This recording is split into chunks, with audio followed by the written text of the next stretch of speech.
This is Eric Rutan of Cannibal Corpse. You are listening to the Scars and Guitars podcast with Andrew McKay Smith. G'day everybody, thanks so much for tuning in, I appreciate it. This episode features a conversation with Grutle Kjellson from the Norwegian outfit Enslaved. Now the catalyst for the chat is due to the launch of a new album from Enslaved. This one is titled Heimdal and it'll see light of day on March 3rd by a nuclear blast.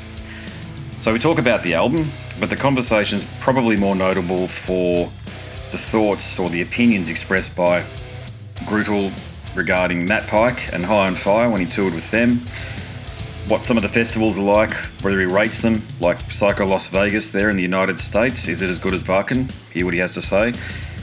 They played a show with Korn back in 2007, and also he tells me what he thinks of the Lords of Chaos film, amongst other pretty hilarious subjects. I'll give it all away here now because I want you to listen to this one. Grutle's, like so many of them, got a great sense of humour, but it's rarely tapped into by other people who do interviews. I'm going to try to do more of that actually and give you more enlivening content, showing you a different side of the artist who can often come across very serious because of the nature of the photos and even the nature of the music, but really we're all just people and we all like fairly similar things at the end of the day.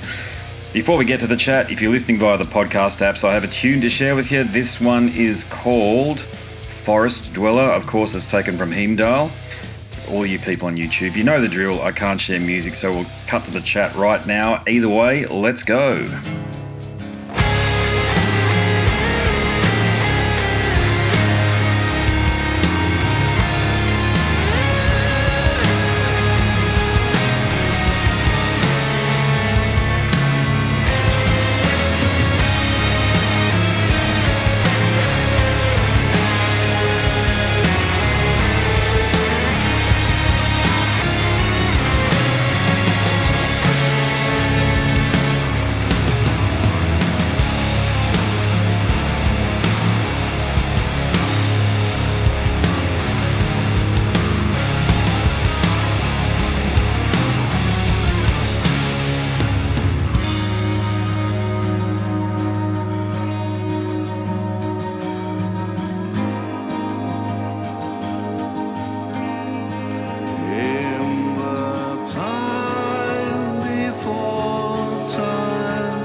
Hello, sir.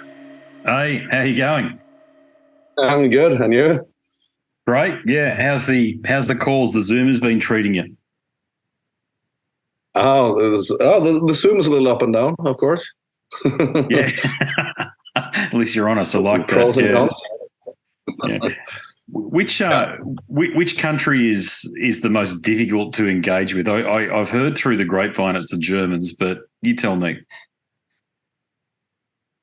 The worst countries?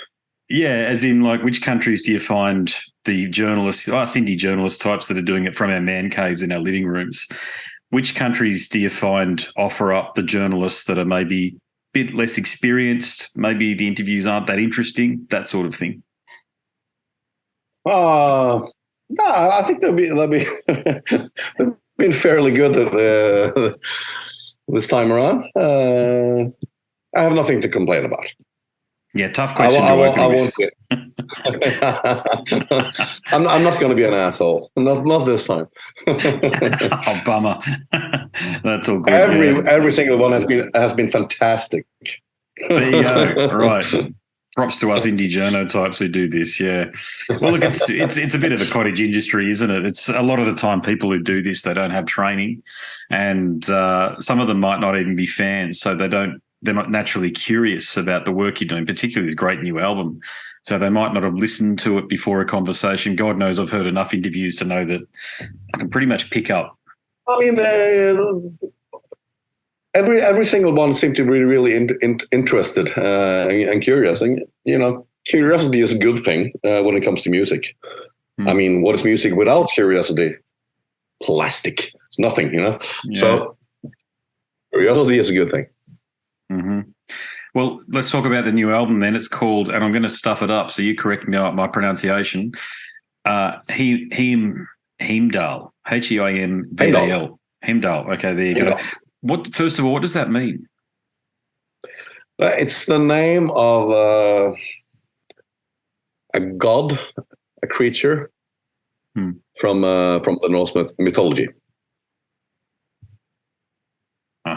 Okay, so continuing the very strong vein of Norse paganism, if I can refer to it as that, that you've long been associated with, and it's lucky number 16, lucky album number 16. I know you've got 31 releases overall, though. It's an amazing statistic at this point in time, given that I was around back then when you guys started. I think I got into you guys around 1994, 1995 through the pages of Metal Maniacs, and I couldn't comprehend back then that we'd be even hearing brand new releases from these killer bands, Boknaga, you guys, Emperor. Maybe not Emperor, they're not releasing new stuff, but they're touring. They're definitely touring. The point is, you're all still around. So it's notable for that reason. The album's notable for that reason. It's your 16th album and your 31st release overall. So about the music, though, I was listening back to it, and we have had a couple of chats before, I think, and I've certainly spoken to Ivar before. And I feel as though this album is continuing the direction that you started on Utgard, and also Caravans to the Outer Worlds. Would you agree? Yeah. It's the same band. well, not entirely, because we got a new drummer since E. But yeah, I mean, it's a continuation, and like every new Enslaved album, it's a continuation, because we hate the idea of going backwards and going backwards in our own footsteps. It really doesn't make any sense. So we like to, look forward and always. I mean, the utopia is always to make your own favorite album at the time being. Yeah, but I mean, and that changes all the time from album to album as well, because we try to constantly open the musical horizon, search for a new interesting music to listen to, and we kind of constantly gathering, storing inspiration that we can use when arranging and writing songs. So that's what it's all about. Try to make your own contemporary favorite music. Simple but healthy philosophy, I think. Yeah, and I don't feel like I'll give you credit here, okay? I don't feel like you guys are one of those bands that cover yourselves like what's going on with Cradle of Filth these days, where the musicians are listening back to old material and trying to reinterpret that for the modern day. I feel like as though when we compare your earliest material, yeah, the production values have changed. I get all of that, but the spirit and the ethos are still there. But it's the product itself, if I can call the music that, it does sound different. You've actually slowed things down and you've expanded your universe a lot. And I think you're just keeping on going with that philosophy from a listener's perspective. Yes, because I mean we have never felt any pressure from outside, and I mean there's of course people that would like us to do another Frost album, Frost. Well, I mean that has never been our main goal to release the same album over again. Not many bands actually do that well. There are very few exceptions, like AC/DC from Australia is one of them. Yeah. They can do that, but I mean, not many bands are good enough to do that. So it's better to look ahead, do something, try out different angles, do something else, keep it refreshing for yourself. Then you will be able to continue. I mean, we could never like being. I mean, I don't see the point of being your own tribute band. It's that's to me that's pretty lame. Yeah, it's boring. The albums just become excuses to make money on tours through merch deals and all of the associated bullshit that tends to be pushed by a lot of bands these days. And I'm just saying it because it is going on. Okay, we know. Apart from Cradle of Filth, where it's definitely happening these days, not in the old days, but these days, it's definitely happening. But back to the album. Who did you decide to work with on the production side of things? Did you guys decide to do it yourselves again? Yeah, we did it ourselves. I mean, it works, and I think we have produced ourselves quite many times now. So it's about, I think we have grown with those tasks, and we have our own studio. It's not our own. It's like our drummer has a studio. He runs a studio in Bergen. So the main recordings was done there, except the drums. The drums he recorded in another studio in the same building, just across the hallway, really. It's a bigger room, so it's better for drum recordings. So he hired that room to do the drums there, but the guitars and the bass, vocals, keyboards. Everything else basically is done in his studio, and some recordings we kept from Ivar's home studio from the demos. Some sound, some guitars, some effects, some synthesizers are taken from there, and the last recordings are done at my house. This building I'm sitting in right now, actually. Nice. We usually gather here at my place for final recordings, and that's that's some vocals, usually a couple of guitar leads. We did some keyboards, we did some piano, ideas we get when we gather for the last session. Having beers and drinks and make some food and having some chats, and we bring a mobile studio and we basically record whatever ideas that pops up in the mind, and we did so this time as well. So we have done that ever since In Times, actually. Ever since the album In Times, we have done the final sessions down at my place, and that is cool because we always end up using a lot of that material, and it's always the most characteristical material because it's like done completely without pressure. So there's a spontaneity to the whole last recordings, and it really colors the final result, and this time as well. Fantastic. And the intro was recorded down here as well. Yeah. Oh, okay, there you go. Yeah, it looks nice. Yeah, I love the pine. Is this pine? Or wouldn't be pine, I suppose, in your part of the world, but What sort of wood is that above you there? Is that sound dampening wood that's part of the roof there behind you? No. It's just that's structural, is it? Yeah, I don't know. Yeah, we use plasterboard here.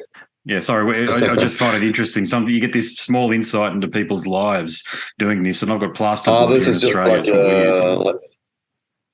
Like my little office rehearsal practice spot up in the attic. Yeah, you're like me. You got basses. We didn't do any. We didn't do any recordings. Everything was done in the living room, really, and outside. Okay, gotcha. Yeah. What the sonic sheen across the album is excellent. Who did you decide to master the album?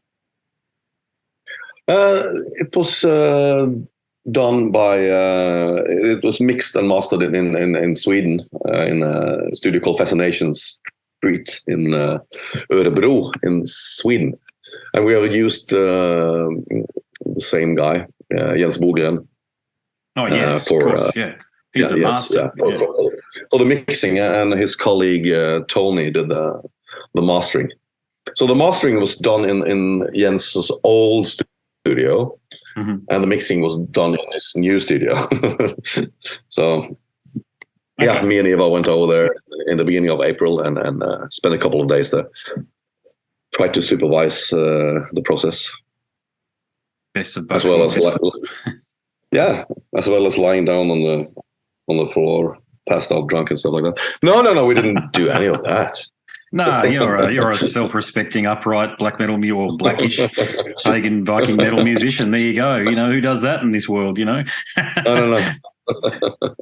What about in terms of the songwriting process? I don't think that's changed for you guys in decades, has it? So it's you and Ivar effectively doing most of the music and you coming in with the themes, the lyrics, and also suggestions around the melodies.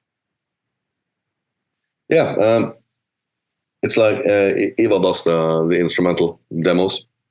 We will send them over to the rest of us. I will listen to them enough times to get them under my skin, to kind of be able to dive into them.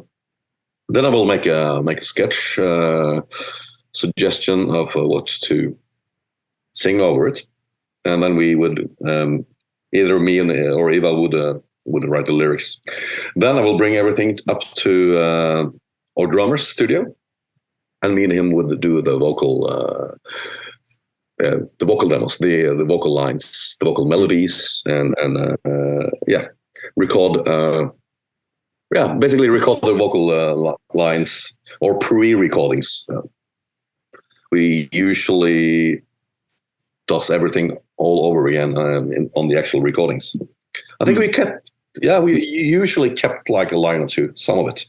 If it's really good, and there's no point in exchange it, or change it. So I think we kept 3 or 4 lines from the demo vocal demos on the final recordings actually.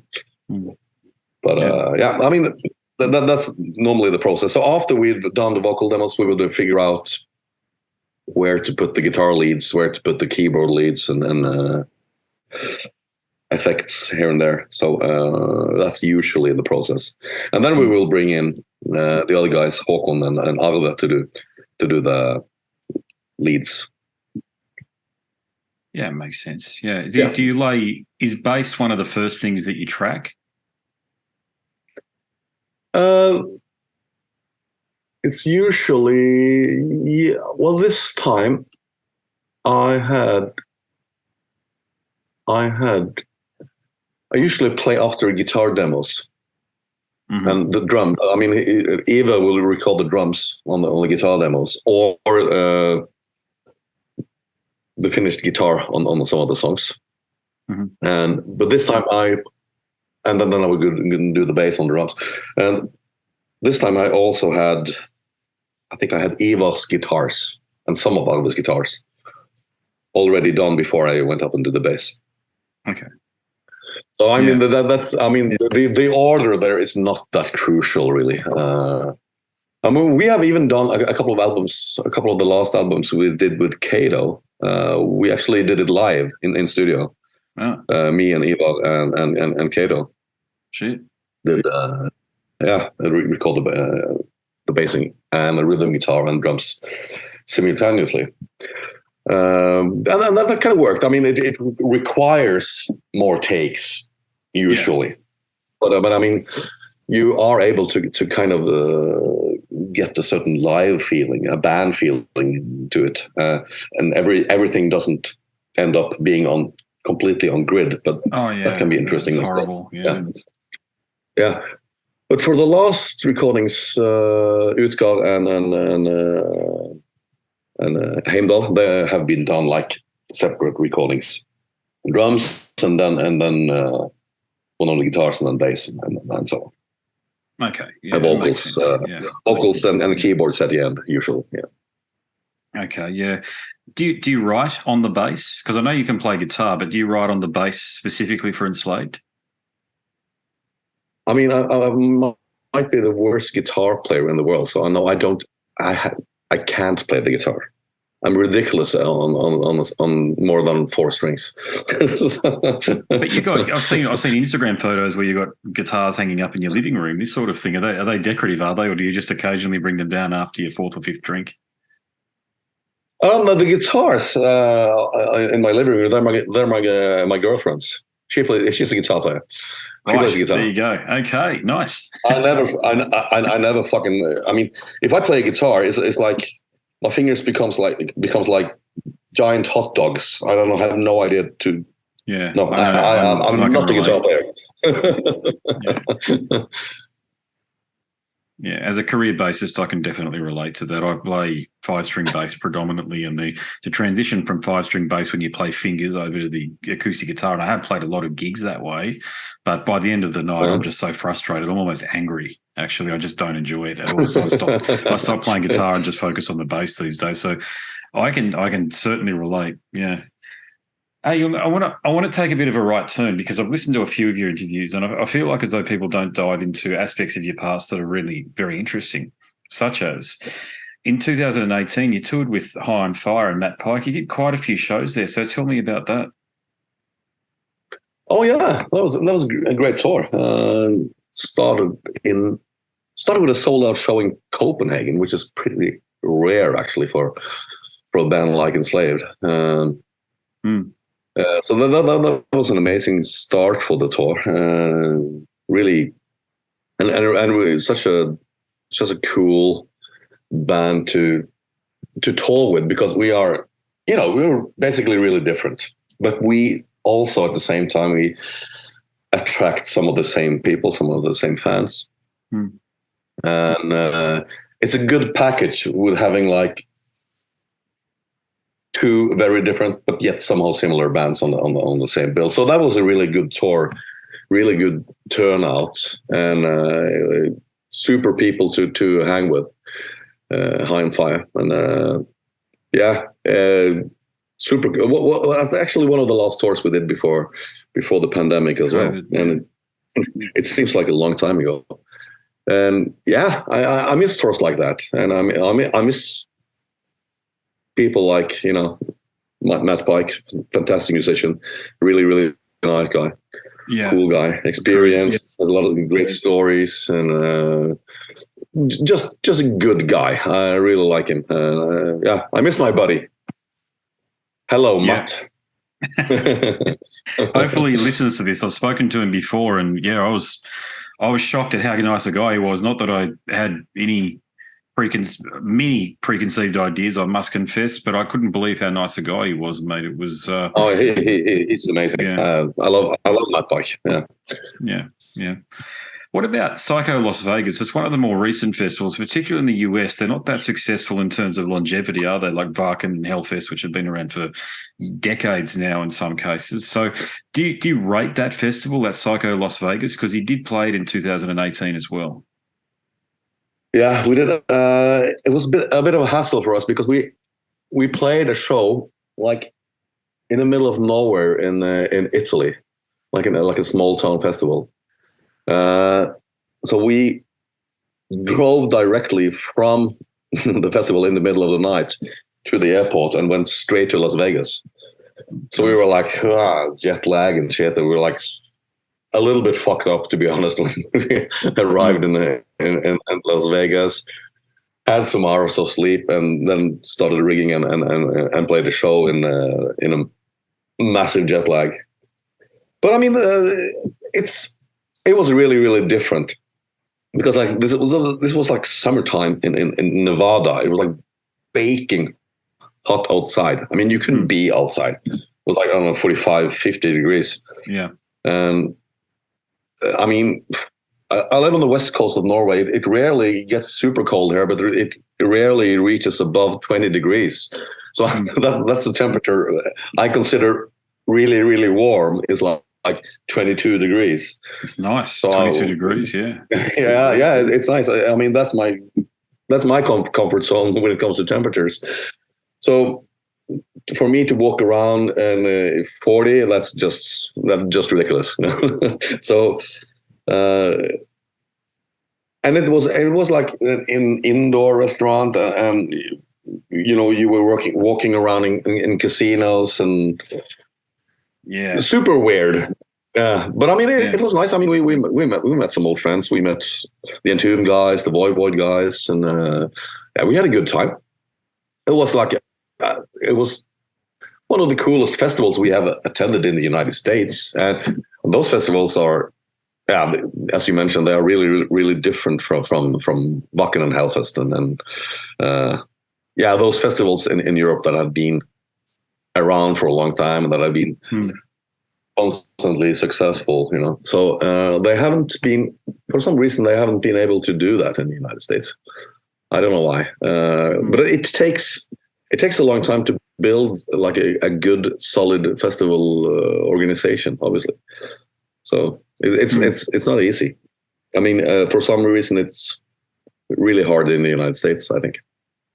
Seemingly. Well, they're a bit like over here with that bloody sound wave they had here. You might have played that, but that was effectively something resembling a Ponzi scheme. So all the money from the year beforehand went into paying the bands. All the money from this year went into paying the bands that were here from the previous year. Not all, but these are the things that you hear. And it seems to be something in the Anglo-Celtic sphere. I think they got more success in England, I should say, but in in the United States, Canada, and Australia in particular, we haven't had a lot of luck with festivals long term, and that's very strange because they get patronised very strongly, but they seem to be like a profitless boom, if that makes sense. Yeah, I think you need a German organization. they are good at money. No, they are good at it. They are great organizers. That's no doubt at all. And I think Hellfest, they brought in some Germans to arrange things. I think there's a strong element of Germans in the Hellfest organization. So I heard. Bit of Teutonic financial acumen right there. We need some water. Yes, you must do what we say when we say. So, sorry to the German listeners. Sorry, I know I've got none, but that's okay. No. I mean, this is a huge compliment to Germany. I always like Germany. Yeah. Yes, I love the bands like Schmier from Destruction and Miller from Creator, although I know he's got Italian heritage too, so he's a bit of a mix. But you've, the bands themselves, no complaints about the bands. And plus, we're just having a show. Such an important scene. I mean, inspiration source, that Teutonic thrash scene is like still very important to us. Creator, Destruction, Sodom, great bands. Yeah, and nice people. They are too. Halloween too. Yeah, going through the list of some of my favourite interviews. Danny from Halloween and Kai from Gamma Ray and Halloween. Yeah, they're all good guys. Yeah, so we're only joking. Gosh, people can't take a joke these days, mate. You know how it is. What about this one? This was a very strange one from your past. You played a show with Korn in 2007. So going way back now. Yeah. Did we play a show with Korn? Apparently so. It's listed on Setlist FM. I was going to ask you if it happened. It's certainly listed. So. Oh yeah. That was probably a show we did at a festival called Norwegian Wood in Oslo. I seem to remember that Korn were headlining that show we did. Yeah. It must have been that. Was it a bit like Marilyn Manson, where you couldn't look at the members of Korn? Apparently, that happened. That when he played Soundwave or something like that, you couldn't stare at Marilyn Manson. You had to look away. All this sort of shit. Did the Korn guys insist on something similar? To be quite honest, I had no interest. I don't even know how they look like, so I couldn't tell. I really couldn't tell who was who. Sorry, I'm not interested in that band. I didn't even. I just no. So I mean, no problem. You can't stare at me. No, I won't. I don't even know what you look like. So no staring from me.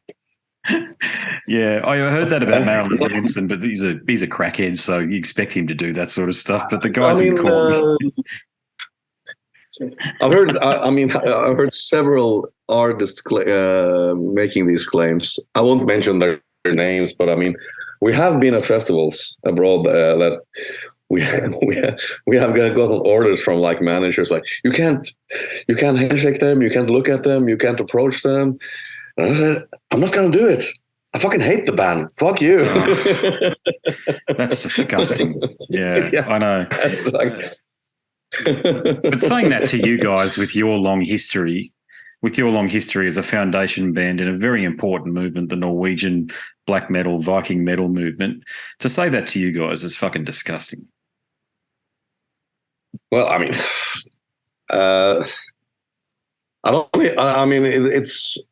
it's usually so absurd that I don't even get insulted in any way. It's like whatever. I'm not going to approach that asshole anyway. So. Yeah, I'm with you. There's certain people. Not that I would ever. I'm just going to pick on a band here because I do normally. Metallica. Even if I was given an opportunity to talk to the guys, the only person I would talk to is Rob because I think he's an awesome guy and he's a great bass player. But I don't even consider him a Metallica member, if that makes sense. He's just playing in Metallica. The other guys I wouldn't even bother with at this point because you hear things. I was actually working at the Metallica show in Bergen. Me and a buddy were driving forklifts at the show. So we were standing, I think it was like the day before the show. So we were standing, having a cigarette outside our forklifts, drinking coffee. And then Rob actually approached us and he asked us for a good hiking trip because he wanted to exercise a little bit. And I said, yeah, just over there, follow those and those signs. And you see the mountain there. It's pretty steep, but you'll enjoy it. See you later and good luck tomorrow. So that was it. Yeah. He was a cool guy. Chill.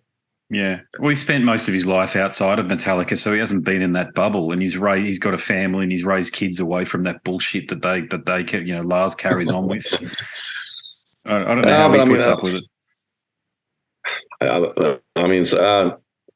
To me, Metallica was really, really significant when I was a teenager, and I still listen to those albums I enjoyed back then. Still love like Kill 'Em All, Ride Lightning, especially Ride Lightning and Master of Puppets. But I mean, that's enough for me. And Garage Days revisited, and some songs on Injustice for All, but it stops for me after that, and I'm just not interested. But I mean, I really don't care. You know, I love my Metallica, and I will always listen to that. It brings back good memories, and to be honest, they're really, really good albums. But I mean, I don't need anything else from that band, so I'm fine, super fine. And if people want to go to Metallica concerts and if they enjoy the new stuff, also perfectly fine by me. Listen to what you want. It's not complicated. No, it isn't. It's the issue overall that I have is with the algorithms, for example. So when Metallica release a new single and it goes onto YouTube and it's got the associated video on Spotify, the algorithm just thinks as a metal fan or a rock fan, you want to listen to that as well. So it inserts it into all this bloody stuff. And I noticed the recommendations, it's stopped now because I clicked unrecommend or whatever, the process you've got to go through. But their new stuff's just terrible. And I just question the value There's nothing you can do about it. Okay, so I'm talking into a void here, effectively. There's something you can do about it. You can stop streaming and just put on CDs or vinyls. True. There's no algorithms I do that with vinyl. Yeah, I've got a vinyl player behind me. I know you bang on point there, mate. Yeah, it's a really good point, that one there. It's when you got kids and you're out and about and you're doing things, though, it's really the streaming services, they actually play an active role. And it's how I listen to your new album.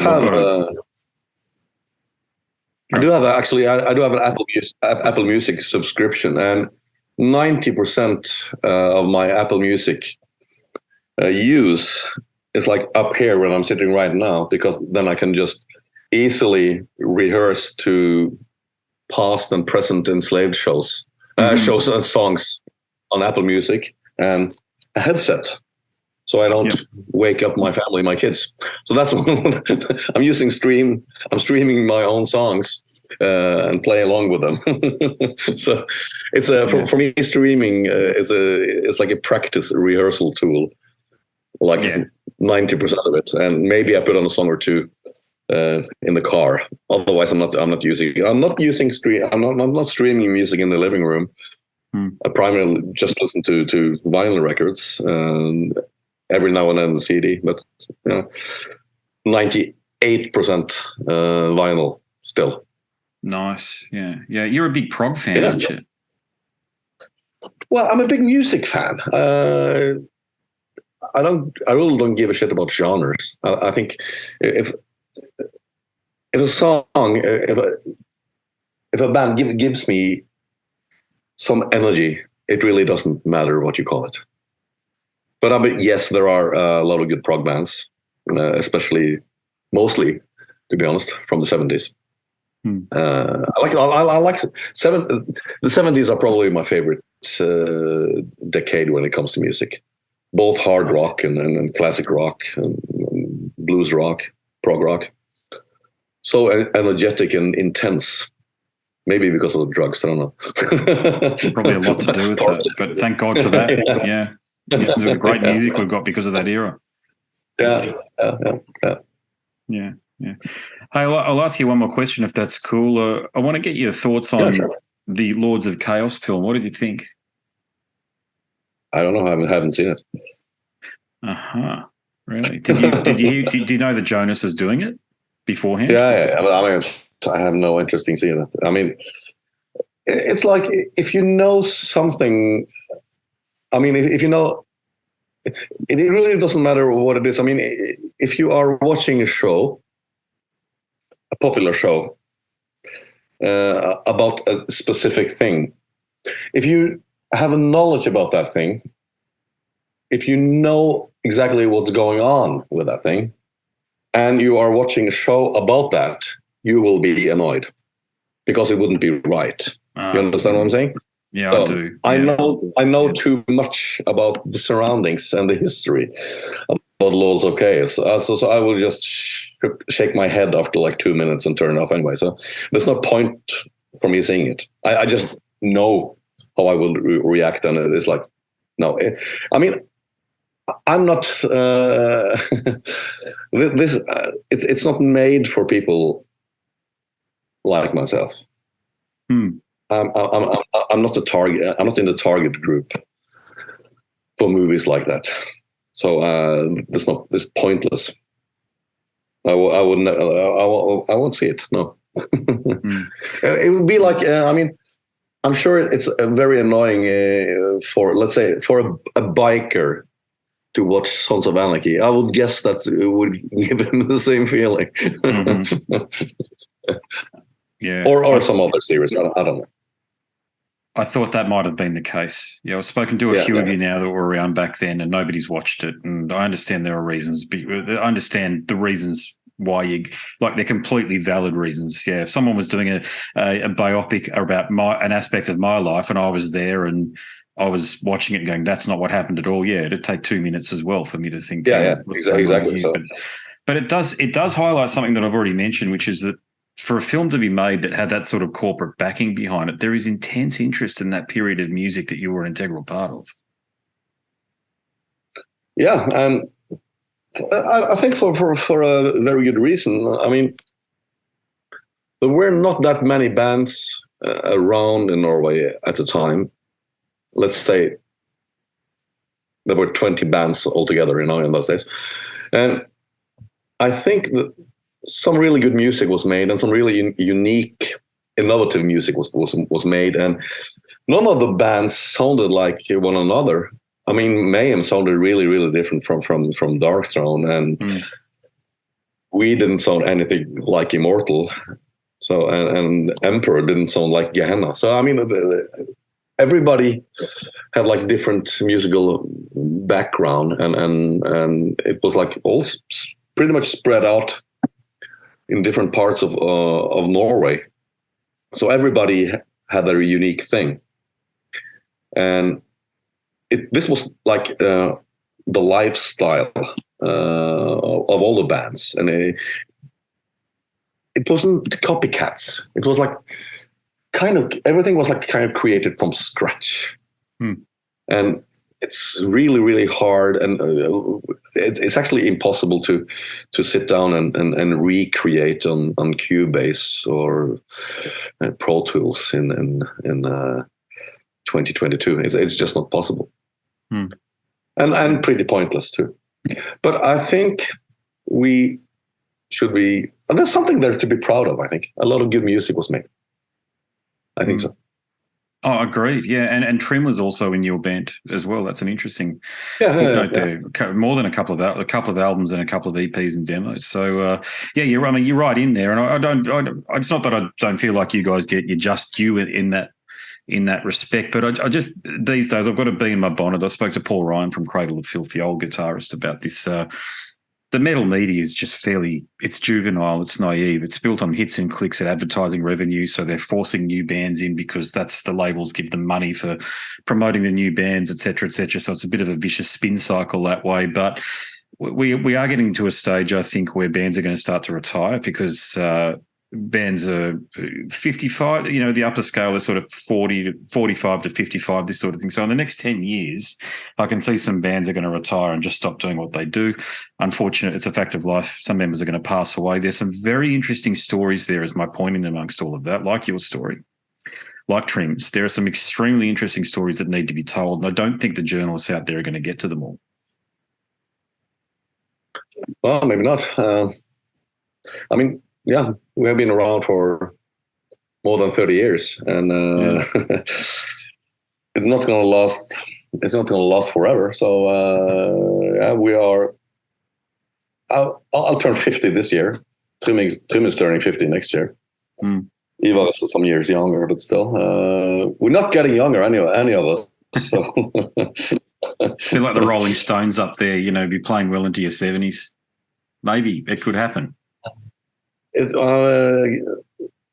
Maybe if I can sit down in a chair. I mean, if we play music like Rolling Stones, it would be easier, wouldn't it? Yeah, I know. There's also that factor there, isn't there? Or you could do the Kiss thing and just replace yourselves with other members. So or Foreigner and Styx and all of these bands that don't have any original. We don't have it. We don't use makeup, so we can't do that.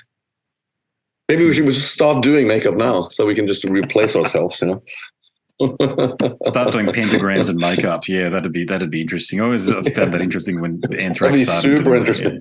Yeah, I know. It's. Are you planning? Oh, sorry, I'll make this my final question for you. Are you planning on anything resembling a biography, like a book, that sort of thing? I mean, there has been discussions, but I mean, I don't think it's time to do that now. I mean, we're still active. I think we still make good albums. We're still vital. We're still around. I don't think this is the time for a biography because there's more stories to be told. I mean, there's more chapters to be added. So I won't indulge myself in anything like that at this stage. Yeah, no, I don't think that's fair on ourselves. There are still pages to be written. So no, I don't want to do that. Yeah, I hope it comes out. And not now. Whenever you're ready, I hope it's something that. Yeah, I'm sure. Yeah, when the time is right, yes. But I don't feel the time is right now, to be honest. So. No, there's so many of you, like Sigurd or Sati from Satyricon, Frost even. So many of you that were around back in those days. And to your point, you were creating things from scratch. It didn't exist beforehand. Gen 2 black metal came out of nowhere. And when you guys are forging that, it's become a global movement. And think about this though. Hang on, this is an important point, sir. I just want to make this point. It's one of the last globally recognized musical movements that ever emerged. You know that? Oh, you are probably right. Actually, it's pretty. I can't think of though. New metal doesn't count because it was a corporate thing. So in terms of like a completely something that was done in dorm rooms and scout halls and rehearsal rooms and this and pubs and clubs and stuff, something that was genuinely organic is the key word. That's the word I'm looking for. I think that's it. Yeah, you're probably right, and there hasn't been any such arrivals of new any significant subgenres after that movement. Actually, Come to think of it, it's a weird fact. Yeah, it's the first time I've thought of it. Actually, yeah. You are absolutely right. I think. Yeah. Well, there you go. Well, there you go. One of the godfathers. We've just spoken to you right there. So, well, the final point I'll make is there a final point wrapped in a question is I hope there's an Australian tour sometime scheduled potentially. I guess, 2023 is going to be difficult because we are pretty much fully booked, and it's a long way. It's a long flight down to Australia. Yeah. And it requires some logistics, and I don't think we can make it in 2023. There's just not room for it. So hopefully next year. Hopefully. Yeah, fingers crossed. You got fans down here. Yeah, of course. I mean, we also have a good time down in Australia. Definitely. I mean. The logistics, the plane tickets have increased so much. So it's like it hasn't become any easier to do tours that far away.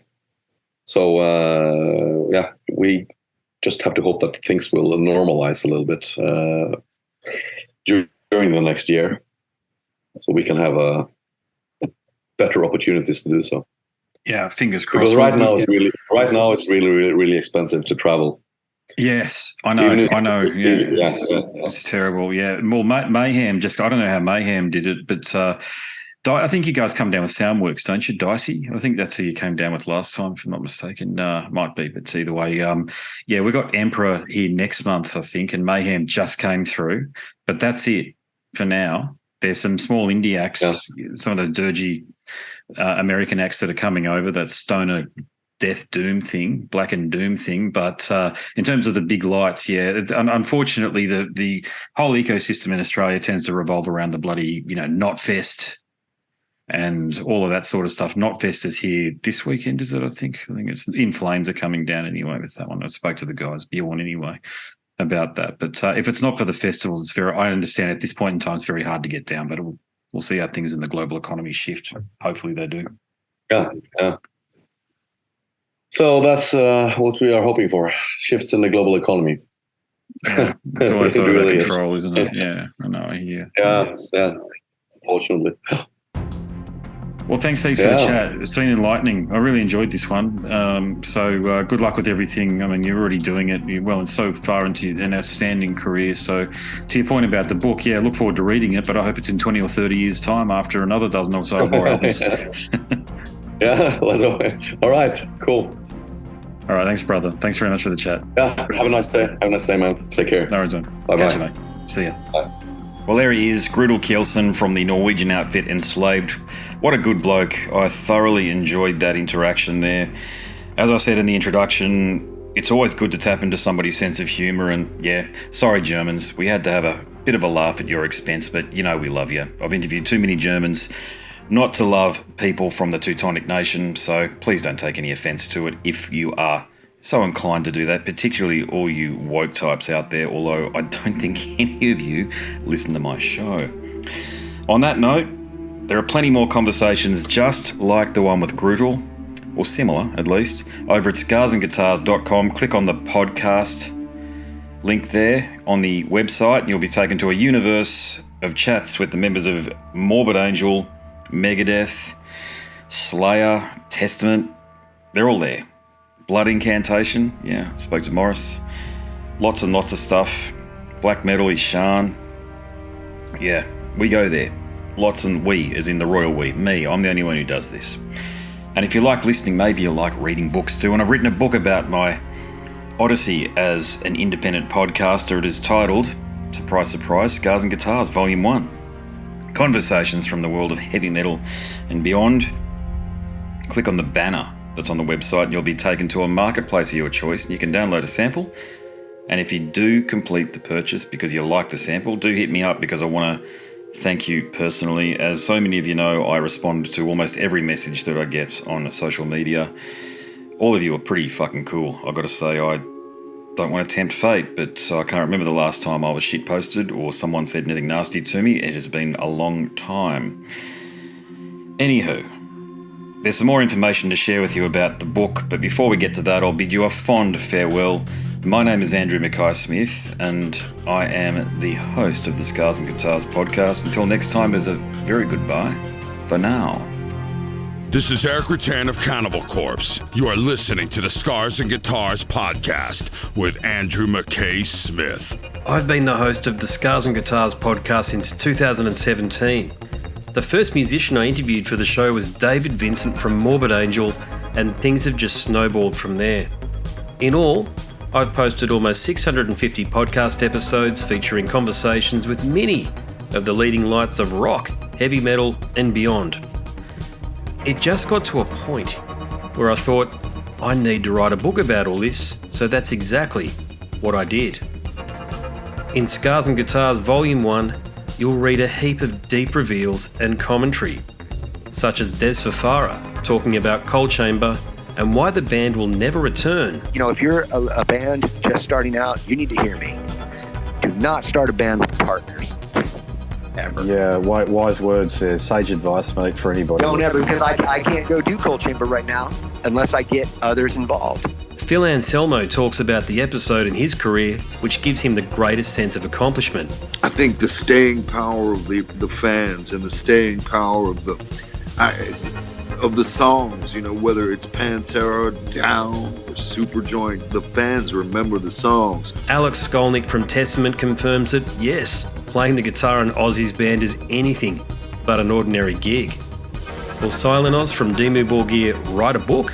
Pa from Sabaton gives advice to people who want to start a band. Look at the team around you, look at the bandmates. If the guys want to be on the stage, then it's all cool.